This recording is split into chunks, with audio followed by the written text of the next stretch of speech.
अच्छा, आपने नमाज़ पढ़ी कभी? हाँ, रमज़ान में पढ़ी थी। रमज़ान में पढ़ी थी, वैसे ना पढ़ी जैसे नॉर्मल दिनों में पढ़ते नमाज़? नॉर्मल नहीं पढ़ते रमज़ान में। ठीक है, सूरह फातिहा सूरत सुना देंगे क्या आप? सॉरी सर, अभी नहीं सना? नहीं मुस्लिम धर्म का कोई भी कलमा एक आप सुना दूँ।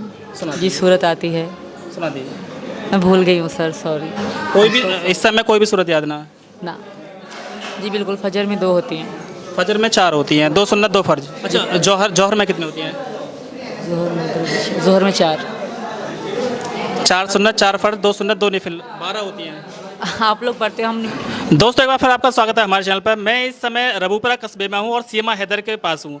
आपने इनकी प्रेम कहानी के बारे में खूब सुना होगा, लेकिन आज जो हम चर्चा करने वाले हैं वो शायद आपने अब से पहले वो बातें ना सुनी हो, जो अनसुनी बातें हैं आज हम उन्हें करने वाले हैं और हम कोशिश करेंगे कि सभी सवालों का जवाब हमें सीमा हैदर के द्वारा मिल जाए। आपको पता ही होगा कि पबजी के द्वारा गेम खेलने के कारण ही ये प्रेम कहानी पाकिस्तान से चलकर हिंदुस्तान आ चुकी है। आज पूरा हिंदुस्तान इनकी प्रेम कहानी के बारे में जानता है और मैं समझता हूँ कि शायद पाकिस्तान में भी इस बात के चर्चे जरूर होंगे। बहुत बहुत स्वागत है आपका हमारे चैनल पर। Thank you. अच्छा, सभी को पता है कि आपने पबजी के थ्रू आप लोगों में प्रेम हुआ, बातचीत हुई है ना, वो सभी लोग चला रहे हैं, लेकिन हम थोड़ा सा जानना चाह रहे हैं कि पबजी आपने किस सन में खेली थी, कब से आप बात कर रही थी? 2020 से सर।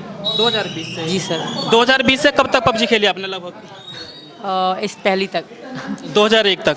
भारत में बैन हो चुकी थी पबजी 2020 में, तो कैसे खेला फिर आपने पबजी? ये लोग वीपीएन से खेलते हैं, अब भी खेलते हैं ये लोग। पबजी चल रहा है अभी इनके फ़ोन में? हाँ, वीपीएन में चल रहा है, सबके फ़ोन में चल रहा है, जो लड़के खेलते हैं सबके में चल रहा है। अच्छा, थोड़ा सा हम आपके परिवार के बारे में जानना चाहेंगे। आप जैसा आपका नाम सीमा है और क्योंकि पाकिस्तान है, मुस्लिम कंट्री है, तो वहाँ सीमा नाम मोस्टली जो है हिंदुओं का होता है, तो आपका नाम बचपन से सीमा है या अभी रखा आपने? मेरा पैदाइशी सीमा नाम है, अब सीमा, रीमा, सुमन, रेखा इस तरह के नाम आप आम हो गए फिल्में देख देख के ना, तो कोई भी नाम धर लेता है। अब कोई ऐसा नामों का कोई इशू नहीं है। जो ज़्यादा मौलाना टाइप बंदे होते हैं, जो सब बिल्कुल ही मुस्लिम होते हैं, बिल्कुल मौलाना मुल्ला वल्ला के, तो वो लोग अलग नाम मरियम, फातिमा इस तरह रखते हैं। बाकी नॉर्मल चल रहा है। अच्छा, आपको भारत में आकर कैसा महसूस हो रहा है? बहुत अच्छा लग रहा है सर। अच्छा, थोड़ा सा हमें बैकग्राउंड वहाँ का बताएं पाकिस्तान का। पाकिस्तान की जो महिलाएं हैं, जो मुस्लिम महिलाएं हैं, वो ऐसी फ्री जैसे भारत में फ्री आप महसूस कर रहे हो, ऐसे ही फ्री हैं या ना? ना, वहाँ के लोग इतनी फ्रीडम बिल्कुल भी नहीं है लड़कियों को, औरतों को। हाँ, जो सिटी में रहते हैं, शहर में पंजाबी हैं या इस तरह की हैं, उनको है, बाकी जो हम सिंध के हैं तो हमें ज़्यादा नहीं है फ्रीडम। अच्छा, यहाँ हिंदुस्तान में एक चर्चा है कि जो वहाँ पाकिस्तान में हिंदू महिला हैं उनका शोषण वहाँ मुस्लिम युवकों के द्वारा होता है, क्या ऐसा सच है? आपने कभी सुना है ऐसा वहाँ पर? पहली बात तो हिंदू बहुत कम देखे हैं मैंने। अच्छा। और त्यौहार तो हिंदुओं के बिल्कुल नहीं देखे थे। जब इनसे बात हुई तो एक हिंदू दोस्त बनी मेरी वहाँ पे भी, उनके भी रिश्तेदार यहाँ भारत में भी हैं, तो फिर हमारी ऐसे थोड़ा बहुत इंटरेस्ट था मुझे हिंदू धर्म में, तो मैंने पूजा उनके साथ करती थी, या फिर करवा चौथ रखती थी, नवरात्रि मनाते थे तो उनके साथ ही मनाया करते थे। अच्छा, आप कितने भाई बहन हो? हम 4, मतलब भैया 3 बहनें। एक भाई 3 बहन। माता पिता हैं आपके? नहीं, दोनों खत्म अच्छा, हो गए। ससुराल में कितने लोग हैं आपके में? मैं बस मेरे अपने पति को ही जानती थी। एक ससुर है और उसका 2 पत्नियां हैं। एक पत्नी में से एक बेटी है, दूसरी में से एक लड़का है। अच्छा, आपने नमाज़ पढ़ी कभी? हाँ, रमज़ान में पढ़ी थी। रमज़ान में पढ़ी थी, वैसे ना पढ़ी जैसे नॉर्मल दिनों में पढ़ते नमाज? नॉर्मल नहीं पढ़ते रमज़ान में। अच्छा, अगर आपसे बात करिए थोड़ी सी इस्लाम धर्म के बारे में, तो आप बता पाएंगे सूरह फातिहा सूरत सुना देंगे क्या आप? सॉरी सर, अभी नहीं। सना? नहीं। मतलब अलहम्दो की सूरत, सुबहाना की सूरत, कुल हु अल्लाहु अहद की सूरत, या कोई कलमा कोई सुना देंगे आप?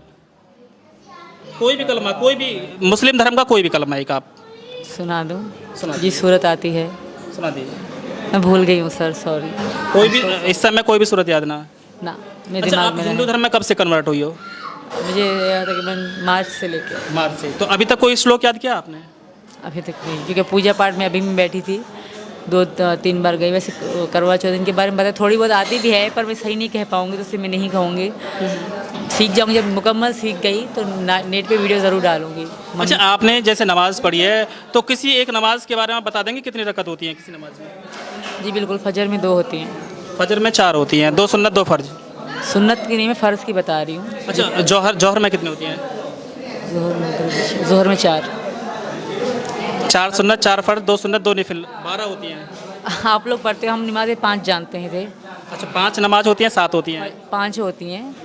फजर, ये मगरिब, फजर के बाद कौन सी आती है? फजर के बाद, और सुबह फजर से पहले कौन सी होती है? इसका पता नहीं। इसका नहीं पता। अच्छा, बस आपसे लास्ट सवाल मैं ये और करना चाहूँगा कि जिस तरह से आप भारत में आई हैं, तो भारत में रहकर जो हिंदू धर्म जैसा आपने अपनाया, तो कैसा महसूस कर रही हैं आप? और अभी जल्दी में ही ये अभी सूचना मिली है कि आपको जान से मारने की पाकिस्तान से धमकी मिल रही है, तो उसके बारे में आपका क्या ख्याल है? सच है, बिल्कुल सच है ये। बहुत धमकियाँ मिल रही हैं, सिर्फ मुझे नहीं, वहाँ के हिंदुओं को भी कह रहे हैं कि हम बहुत नुकसान पहुँचाएंगे। धमकी यही दे रहे हैं हिंदुस्तान को कि सीमा को दो, यहाँ के हिंदुओं को, यहाँ पे जो वहाँ के हिंदू हैं, मतलब उनको पाकिस्तानी नहीं माना जाता। यही कारण है कि पाकिस्तान नहीं माना जाता, तभी तो धमकी दे रहे हैं। वरना हिंदुस्तान को क्यों डराते कि हम हिंदुओं को तुम्हारे हिंदुओं को मारेंगे? मतलब वहाँ के हिंदू वहाँ के नहीं है, यहाँ के हैं, इस तरह माना जा रहा है। जाहिर सी बात है, यही माना जा रहा है ना। तो अच्छा, थोड़ा सा बस ये और बताया, मैं कल यूपी के पूर्व डीजीपी का बयान आया था कि भाई जिस तरह से आप पाकिस्तान से नेपाल होकर भारत में एंट्री कर चुके हो, तो इस तरह से तो और भी लोग वहाँ पर यहाँ से एंट्री कर सकते, तो हमारे जो देश की सुरक्षा को खतरा भी हो सकता है। इस तरह से आपको कोई मशक्कत करनी पड़ी, कोई मेहनत करनी पड़ी थी आने के लिए? ना, मेहनत तो थोड़ी करनी पड़ी, क्योंकि ये मेरी सपोर्ट साथ थे, बगैर किसी के साथ के कोई भी नहीं आ सकता। अच्छा, लास्ट आपसे ये और मालूम करना चाहूँगा कि जैसे मान लो बाय द वे कभी आपका मामला चल रहा है, आपको वकील की भी ज़रूरत पड़ेगी, और कोर्ट ने बाय द वे कभी ये कह दिया कि भाई आपको पाकिस्तान ही जाना है, तो क्या आप जाएंगे या क्या करेंगे? नहीं जा सकती, बहुत बुरा होगा मेरे साथ, तो मैं यहीं मर मिट जाऊँगी। अभी तो आपको पता ही नहीं, आप देखेंगे न्यूज़ तो पता पड़ जाएगी कौन कौन कैसे गुंडे लोग धमकियाँ दे रहे हैं कि हम इसकी गर्दन काट देंगे, पाकिस्तान में, इंडिया में नहीं रहने देंगे। तो अब सोचिए मेरा क्या होगा। तो दोस्तों, ये थी सीमा हैदर जो पाकिस्तान से चलकर भारत आई है, और इन्होंने जो अपनी जो बात है बताई है, उनके बारे में आपको मैंने बताने की कोशिश किया। लेकिन आपको बता दूं कि आपने इस इंटरव्यू में सुना होगा कि सीमा हैदर का नाम बचपन से ही सीमा है, और सीमा हैदर को इस्लाम धर्म के ABCD के बारे में भी कोई जानकारी नहीं है। सीमा हैदर को इस्लाम धर्म का कोई कलमा याद नहीं है। सीमा हैदर को इस्लाम धर्म में 5 वक्त की नमाज होती है, उनके बारे में कोई जानकारी नहीं है। सीमा हैदर को किसी भी एक आयत, किसी भी एक सूरत के बारे में कोई जानकारी नहीं है। तो इससे अंदाजा लगाया जा सकता है कि ये इस्लाम धर्म में किस तरह से वहाँ पर अपना रही थी, किस तरह से इस्लाम धर्म को फॉलो कर रही थी, किस तरह से इनका परिवार वहाँ पर इस्लाम धर्म को फॉलो कर रहा होगा। लेकिन भारत में आकर जब ये हिंदू धर्म अपना चुके हैं, तो यहाँ पर इनको हिंदू धर्म का एक भी श्लोक याद नहीं है। तो इससे अंदाजा लगाया जा सकता है कि इनकी परवरिश कैसे हुई होगी, किस माहौल में ये रही होंगी, किस तरह का इन्होंने अभी तक का जो जीवन है वो बिताया होगा, और क्या ये भारत से अब पाकिस्तान वापस जा सकती हैं। जिस तरह से नेपाल के रास्ते एक सीमा हैदर 4 बच्चों को लेकर हिंदुस्तान में एंट्री कर सकती है, क्या उसी तरह से पाकिस्तान से कोई आतंकवादी हमारे देश में एंट्री नहीं कर सकता? क्या हमारे देश की सुरक्षा को खतरा नहीं है? क्योंकि अगर आसानी से कोई महिला 4 बच्चों को लेकर अगर भारत में एंट्री कर सके, तो ऐसे बहुत सारे लोग हो सकता है कि अभी आ चुके हों भारत में, या आने वाले हों, या इनका ये तरीका देखकर और भी लोग आ जाएं। तो मैं सरकार से भी अपील करना चाहूँगा कि भारत की जो सीमा है उन्हें सुरक्षित बनाएं, उनकी पहरेदारी करें, और उन पर कड़ी निगरानी रखें, ताकि कोई भी अप्रिय घटना हमारे देश में ना घट सके। तो चलिए दोस्तों, एक बार फिर सीमा हैदर से हम दोबारा मिलने की कोशिश करेंगे। आप इसके बारे में क्या सोचते हैं उसे हमें कमेंट करके जरूर बताएं। हमें अगर आप कमेंट करेंगे तो आपके क्वेश्चनों का जवाब हम लेने की पूरी कोशिश करेंगे सीमा हैदर से।